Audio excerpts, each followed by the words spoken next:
That rusted-out Chevy truck sitting in your neighbor's backyard just sold for more than most people's cars.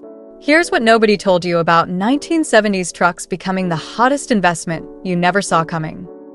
The 1970s were supposed to be the forgotten decade for trucks. Gas crises hit hard, emissions regulations strangled engines, and most people saw these vehicles as nothing more than work tools destined for the scrapyard. But while everyone was chasing muscle cars and classic Corvettes, something incredible was happening in the truck world that nobody paid attention to. Now here's something that might surprise you. Only about 0.5% of people watching this channel are actually subscribed. If this video helps you spot the next big truck investment before it takes off, hitting that subscribe button would mean the world to me and helps me get monetized, so I can keep bringing you these hidden gems. Let me paint you a picture of the 1970s truck scene. These weren't the shiny, chrome-covered beauties that people collected. They were gas-guzzling workhorses that most folks wanted to forget. The oil embargo of 1973 made big V8s seem like dinosaurs. Emission controls choked power outputs to embarrassing levels. And the general malaise of the decade meant most trucks looked bland and boring compared to the flashy muscle cars of the 1960s. But here's where it gets interesting. While classic car prices have gone through the roof, and finding a decent muscle car requires serious money, a whole generation of collectors started looking elsewhere.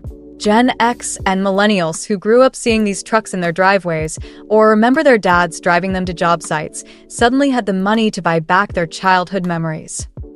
And here's the kicker. Most of these trucks didn't survive. They were work trucks, not garage queens. They hauled lumber, towed boats, and sat outside in all weather until they rusted away. That means clean examples are incredibly rare, and rare means valuable. The classic car market got crowded and expensive, so smart collectors started hunting in overlooked corners. The 1970s truck market was like finding money on the sidewalk that everyone else walked past. But that's all changing now, and some of these trucks are selling for prices that would make your head spin. Number 9. The 1970 to 1972 Chevrolet C10. Let's start with a truck that most people thought was just another work vehicle, the early 1970s Chevrolet C10. Back in the day, these were everywhere. Construction workers drove them, farmers used them, and teenagers bought beat-up examples as cheap transportation. Nobody was preserving these things for future generations. But look at what's happening now. A clean 1970 C10 with the original 350 small block just sold at Barrett-Jackson for $47,000. 5 years ago, you could have bought the same truck for maybe $8,000. That's a return that beats most stock market investments. What makes these trucks special now is exactly what made people ignore them then. They were simple, reliable, and built to last. The 1970 to 1972 models hit the sweet spot before emissions regulations really hurt performance, but they came with enough modern features to make them daily drivers today. Plus, the aftermarket support for these trucks is incredible. You can literally build one from scratch using reproduction parts. The styling has aged remarkably well, too. Those clean lines and simple design look timeless compared to some of the more ornate designs from other decades.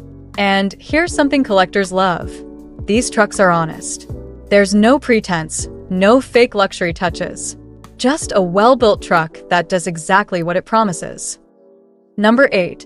The 1973 to 1975 Ford F-100. Speaking of honest trucks, let's talk about the Ford F-100 from the mid-1970s.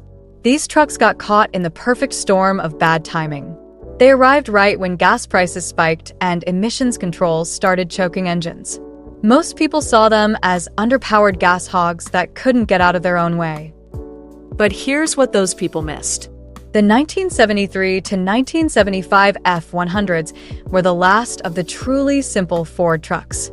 They came before computer controls, before complex emission systems, and before trucks started trying to be luxury vehicles. You could still get a basic work truck with manual steering, manual brakes, and a simple carburetor that any shade tree mechanic could fix. Recent auction results show clean F-100s from this era selling for $35,000 to $50,000, depending on condition and options. That's up from around $5,000 just a decade ago. The trucks that everyone called Malaise-era disasters are now commanding serious collector money. What's driving this? Nostalgia, but also practicality. These trucks are simple enough that you can actually work on them yourself, unlike modern trucks filled with computers and sensors. And they're tough. Many of the ones still around have hundreds of thousands of miles and keep running. The styling is growing on people too. Those simple, rectangular lines that seemed boring in the 1970s now look clean and purposeful. No unnecessary chrome, no fake wood grain, just a truck that looks like a truck. Number 7. The 1976 to 1978 Dodge D-Series. Now here's where things get really interesting. The Dodge D-Series trucks from the late 1970s were probably the most overlooked trucks of the entire decade. While Ford and Chevy dominated sales, Dodge was making some seriously underrated trucks that almost nobody paid attention to. The D-Series trucks had a secret weapon. They were arguably the best-built trucks of the era. Dodge used heavier gauge steel, better rust protection, and more robust drivetrains than their competitors. But they also had quirky styling that didn't appeal to mainstream buyers, so they sold in much smaller numbers. Fast forward to today, and those small production numbers mean these trucks are rare. Really rare. Finding a clean D100 or D200 from this era is like finding a needle in a haystack, and collectors are paying accordingly. Recent sales have seen nice examples selling for $40,000 to $60,000, with the best examples pushing even higher. But here's the real story. These trucks are just getting started. While everyone was chasing Chevy and Ford trucks, smart collectors quietly started buying up Dodge trucks. They knew that eventually people would discover what they already knew.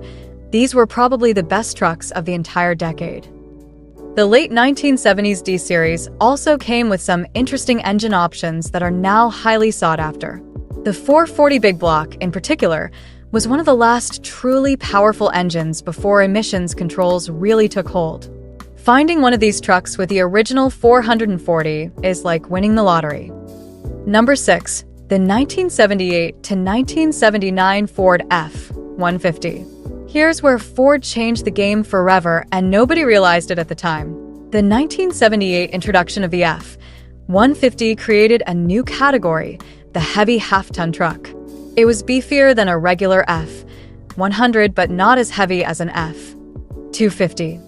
It seemed like a marketing gimmick to most people, but it actually created one of the most significant trucks in automotive history. The late 1970s F-150s were the foundation for Ford's dominance in the truck market that continues today. But back then, they just seemed like slightly beefed-up F-100s that cost more money. Most buyers stuck with a cheaper F-100 or jumped up to the F-250, leaving F-150 sales relatively modest. That's exactly why these trucks are valuable now. Low production numbers combined with heavy use means clean examples are incredibly rare.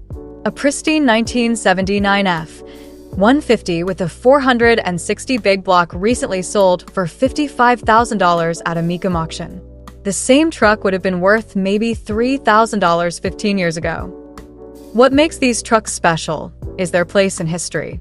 They represent Ford's transition from simple work trucks to the sophisticated machines that would dominate the market. They still have the simplicity that collectors love, but they also have the refinement that makes them practical to drive today. The styling is particularly appealing to modern collectors. The late 1970s F-150s have a clean, purposeful look that hasn't aged a day. They look modern enough to fit in today's traffic, but classic enough to turn heads at car shows. Number 5. The 1975 to 1977 Chevrolet C10 Bonanza. Now we're getting into the trucks that are really making collectors take notice. The mid-1970s Chevrolet C10, particularly the Bonanza trim level, represents something special in truck history. These were Chevy's attempt to make trucks more than just work vehicles. They were trying to create lifestyle trucks before anyone knew what that meant. The Bonanza package added comfort and convenience features that were rare on trucks at the time. Two-tone paint, upgraded interiors, and better trim made these trucks stand out from basic work trucks. But most buyers in the 1970s weren't ready to pay extra for a fancy truck, so Bonanza sales were modest. Today, those modest sales numbers are driving serious collector interest. A clean C10 Bonanza with original paint and interior recently sold for $65,000. That's money that used to buy serious muscle cars, now going toward trucks that most people ignored when they were new. But here's what's really interesting about these trucks. They predicted the future. The Bonanza package was basically the blueprint for every luxury pickup truck that followed. Chevy was decades ahead of the market, creating trucks for buyers who didn't exist yet. The combination of rarity, historical significance, and genuine appeal is driving values through the roof. These trucks have everything collectors want. They're rare, they're beautiful, and they tell an important story about the evolution of American trucks. Number 4. The 1973 to 1976 GMC Sierra. Here's a truck that lived in Chevrolet's shadow for decades, but is finally getting the recognition it deserves. The GMC Sierra from the mid-1970s was mechanically identical to the Chevrolet C10, but it had distinctive styling and typically came with better trim levels as standard equipment. GMC positioned itself as the premium truck brand, even back in the 1970s. Sierra trucks came with features that were options on Chevrolet trucks, and they had unique grills and trim that set them apart. But most buyers saw them as overpriced Chevys and stuck with the cheaper Chevrolet versions. That brand loyalty is exactly what makes Sierras valuable today. They were better equipped than comparable Chevrolets, but they sold in much smaller numbers. Finding a clean Sierra is significantly harder than finding a clean C10, and collectors are paying accordingly. Recent auction results show Sierra trucks selling for 20 to 30% more than comparable Chevrolets. A 1975 Sierra Grande with a 454 big block sold for $58,000 last month. The equivalent Chevrolet would have sold for maybe $45,000. The Sierra also had one advantage that collectors really appreciate. GMC buyers typically took better care of their trucks. They were more expensive when new, so owners treated them more like cars than pure work trucks. That means surviving examples are often in better condition than their Chevrolet counterparts. Number 3. The 1977 to 1979 Ford F-250 Ranger XLT. Now we're getting into serious collector territory.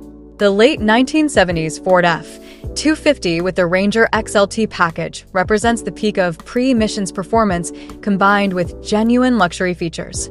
These weren't work trucks. They were statement vehicles for people who wanted the capability of a truck with the comfort of a car. The Ranger XLT package was Ford's top trim level, and it showed. Premium interiors, two-tone paint, chrome bumpers, and upgraded wheels made these trucks stand out from basic F-250s. But they were expensive when new, and most truck buyers weren't ready to pay car prices for a truck. That's exactly why they're valuable now. Low production numbers combined with the fact that many buyers did use them for work means clean examples are incredibly rare. A pristine 1979 F-250 Ranger XLT with a 460 big block and four-wheel drive recently sold for $72,000. These trucks also came at the perfect time, just before emissions regulations really started hurting performance. The 460 big block in particular was one of the last truly powerful truck engines before the malaise era really took hold. Finding one with the original 460 is like finding automotive gold. But it's not just about the engines. These trucks represent Ford's vision of the future, trucks that could work all week and take the family out on weekends. They were decades ahead of the market, creating the luxury truck segment that didn't really take off until the 1990s. Number 2. The 1970 to 1971 Dodge Power Wagon. Here's where we get into legendary territory. The early 1970s Dodge Power Wagon wasn't just a truck, it was a legend. These were the most capable off-road vehicles you could buy, built for serious work in serious conditions. But they were also crude, uncomfortable, and expensive, so most people bought regular trucks instead. The Power Wagon came with features that wouldn't become common on other trucks for decades. Four-wheel drive was standard, along with a power takeoff for running hydraulic equipment. They had massive ground clearance, heavy-duty everything, and the legendary 318 or 383 engines that could pull a house down. But here's why they're valuable now. They were built in tiny numbers, and most were worked to death. Finding a clean power wagon from this era is incredibly difficult, and collectors are paying accordingly. A restored 1971 Power Wagon recently sold for $89,000 at Barrett-Jackson. These trucks represent something that's been lost in modern trucking: pure capability without compromise. They weren't trying to be comfortable or refined. They were built to do jobs that would break other trucks, and they did it with style. The Power Wagon also has incredible brand recognition. Even people who don't know trucks know the Power Wagon name. That recognition, combined with genuine rarity and legendary capability, is driving values into serious collector car territory. Number 1. The 1978 to 1979 Chevrolet C10 Big 10. And here's the truck that's completely rewriting the book on 1970s values: the Chevrolet C10 Big 10. This was Chevrolet's answer to Ford's F-150, a heavy half-ton truck that bridged the gap between light and heavy-duty. But unlike the F-150, most people didn't even know the Big 10 existed. The Big 10 package was available for just 2 years, making it incredibly rare. It came with upgraded suspension, heavier-duty components, and distinctive trim that set it apart from regular C10s. But Chevrolet did a terrible job marketing it, so most buyers never even knew it was available. That lack of awareness is exactly what makes Big 10 trucks so valuable now. They're rarer than muscle cars, more capable than regular trucks, and most people still don't know what they're looking at. Smart collectors have been quietly buying them up, and values are exploding. A pristine 1979 Big 10 with a 454 big block and four-wheel drive recently sold for $95,000. That's serious money for any collector vehicle, let alone a truck that most people have never heard of. But here's the thing, it might just be getting started. The Big 10 represents everything that's driving the 1970s truck market. It's rare, it's historically significant, and it's genuinely cool. As more people discover these trucks, values are likely to keep climbing. These 9 trucks represent a fundamental shift in the collector car market. While everyone was chasing the obvious choices, a quiet revolution was happening in the truck world. The vehicles that seemed boring and forgettable in the 1970s are now some of the hottest collectibles on the market. The factors driving this boom aren't going away. Nostalgia will keep growing as Gen X and millennials reach peak earning years. Scarcity will only get worse as more of these trucks disappear. And the classic car market will keep pushing collectors toward overlooked niches. So here's the million-dollar question: what 1970s truck do you think is next to skyrocket? Drop your predictions in the comments below, and don't forget to check out other vintage car-related videos on my channel.